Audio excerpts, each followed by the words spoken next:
Aula de História, 8º ano, vamos fazer revisão do capítulo 2, vamos rever a proclamação da República. Bom, com a Lei Áurea, a insatisfação com a monarquia, ela aumentou. E os fazendeiros do Vale do Paraíba e do Nordeste, eles sentiram-se traídos por terem sido obrigados a libertar seus escravos sem receber nada em troca. Por outro lado, os fazendeiros do Oeste Paulista, por sua vez, que tinham ingressado no Partido Republicano Paulista, também vai gerar uma série de insatisfações. As camadas médias, o que elas pediam? Maior participação política. E os militares, depois de punidos pelo governo Dom Pedro II, que tinham se aproximado dos ideais republicanos, muito insatisfeitos e nesse clima, né, de insatisfação social generalizada, o Marechal Deodoro da Fonseca, ele, junto com Quintino Bocaiúva, ele vai dar um golpe e vai derrubar a monarquia. Então, na manhã de 15 de novembro, só para a gente recordar, né, de 1889, o golpe foi dado e Deodoro da Fonseca e seus soldados demitiram o governo monárquico, pondo fim à monarquia e dando início à República no Brasil. Bom, os dois primeiros presidentes no Brasil foram militares e governaram entre 1889 e 1894. Então, esse período, por conta disso, ele fica conhecido como República da Espada. O primeiro presidente militar do Brasil foi Marechal Deodoro da Fonseca, que é lembrado pela reforma financeira e pela aprovação da primeira Constituição da República.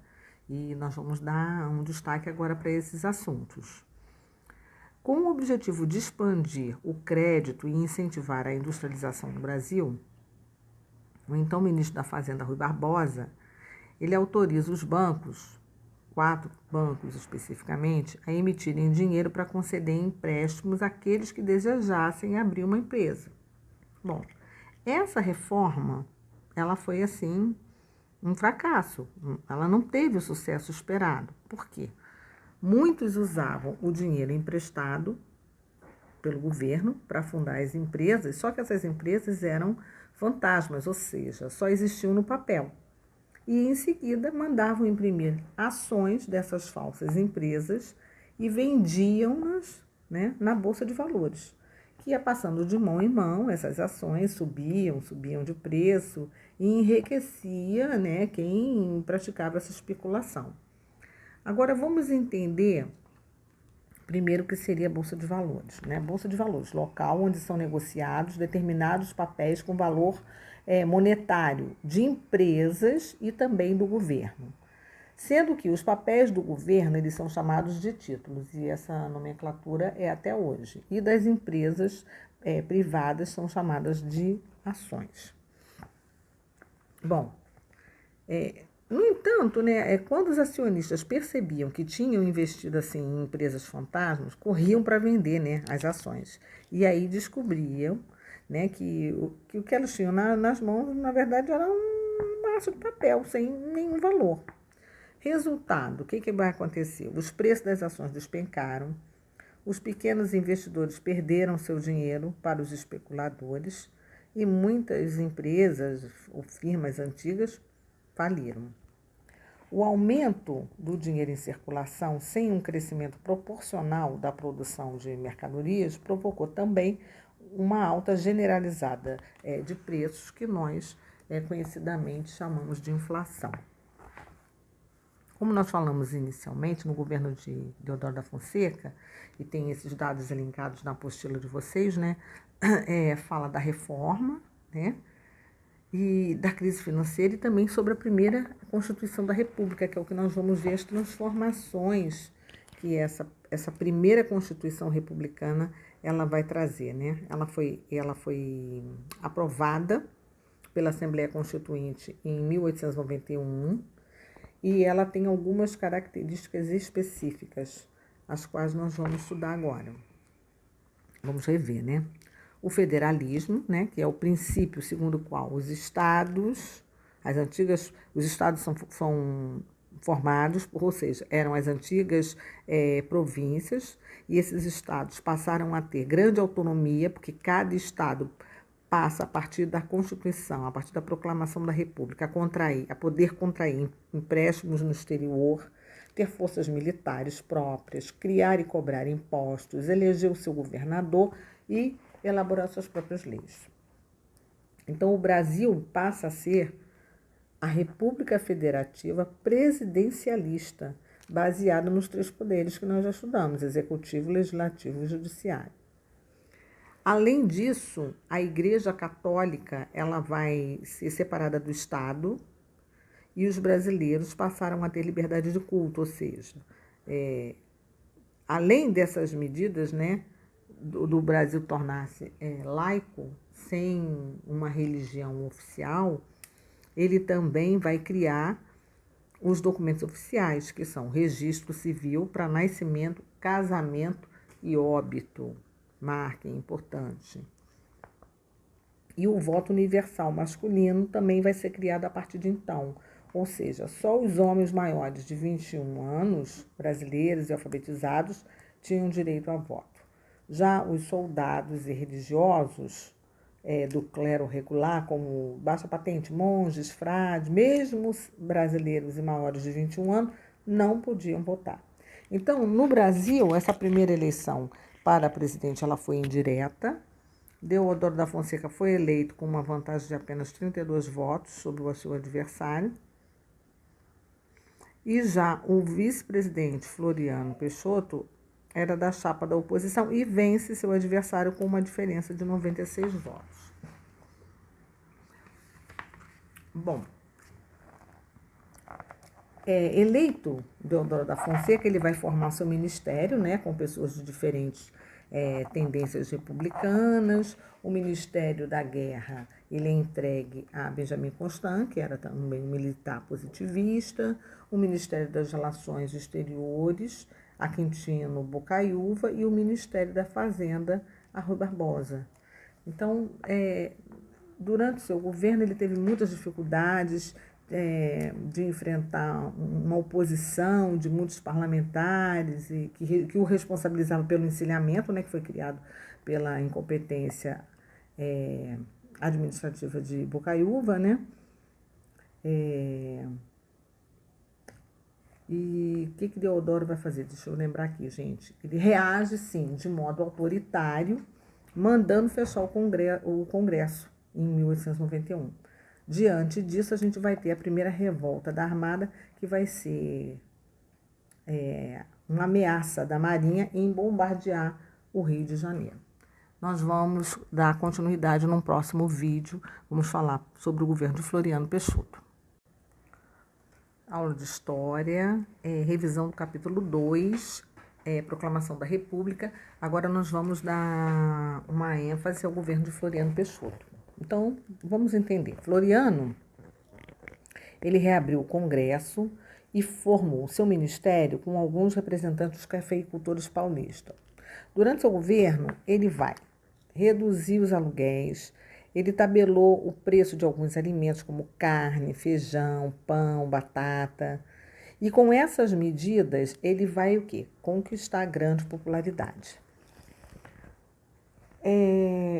Ele tinha, né, como adversários vários generais do Exército que iniciaram uma campanha exigindo a sua renúncia. Floriano Peixoto reagiu aposentando esses generais. E os militares da Marinha, por sua vez, também se levantaram contra o governo dele. E aí, dessa vez, chegaram lá no governo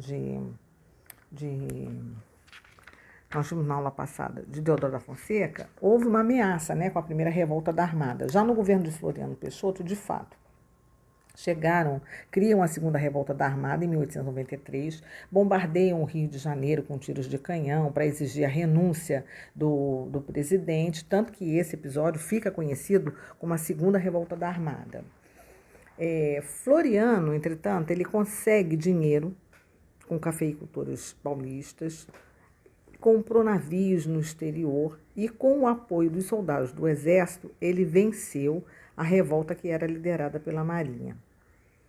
Para defender o presidente Floriano, conhecido como Marechal de Ferro, formaram-se batalhões populares que ficou conhecido como um movimento chamado Florianismo, contagiando assim todo o povo, né? Então a gente vai ter a Revolução Federalista também em seu governo. Enquanto no Rio Grande do Sul explodiu uma guerra civil motivada pela disputa entre o Partido Republicano Rio-Grandense, que era liderado por Júlio de Castilhos, positivista, e o Partido Federalista, que era liderado por Silveira Martins, né? Os seguidores de Júlio de Castilho tinham apelidos, né? Pica-paus, e recebiam apoio de Floriano Peixoto, que já tinha os seus adversários com o apelido de Maragatos. Isso é bem factual, tá? Que eram apoiados pelo oficial da Marinha. Isso é só mais uma curiosidade para vocês.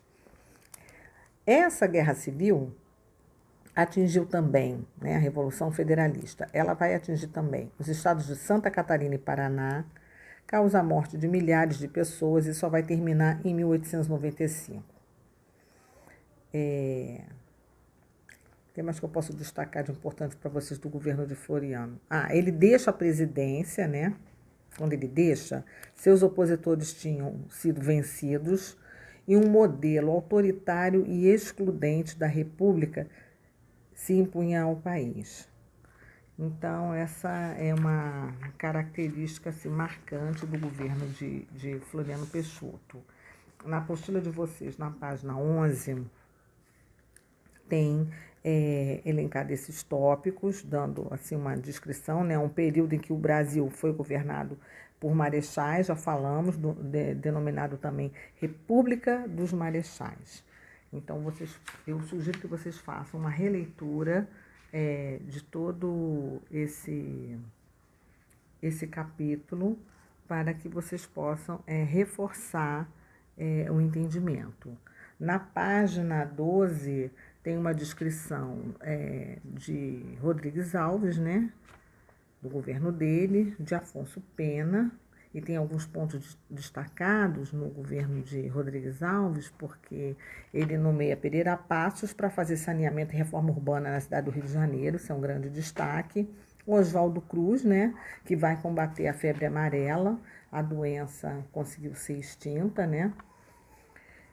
No governo de Afonso Pena, há um incentivo muito grande à indústria. No governo de Hermes da Fonseca, a gente vai ter destaque para a construção, né, o início da construção da ferrovia Madeira-Mamoré.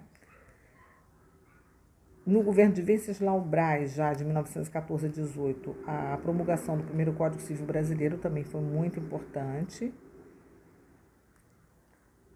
E você tem Delfim Moreira, no período de 1918 a 1919. E de 19 a 22 a gente tem Epitácio Pessoa, né, que construiu açudes no Nordeste, que fundou a Universidade no Brasil, na cidade do Rio de Janeiro, que inaugurou a primeira estação de rádio do país, que organizou a comemoração do primeiro centenário da independência. Bom, ainda na página 12, tem destaque para a política do café com leite, né, que foi a alternância na presidência da República de políticos de São Paulo com Minas Gerais.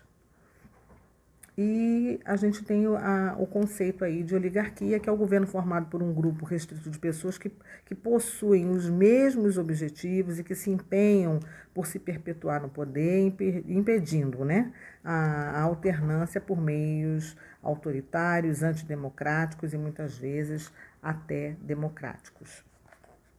Fechamos com o Washington Luiz, no período de 26 a 29, e eu sugiro aí para vocês, novamente, uma releitura especificamente da página 12 e da página 13, que são detalhes factuais. Um ótimo estudo para vocês.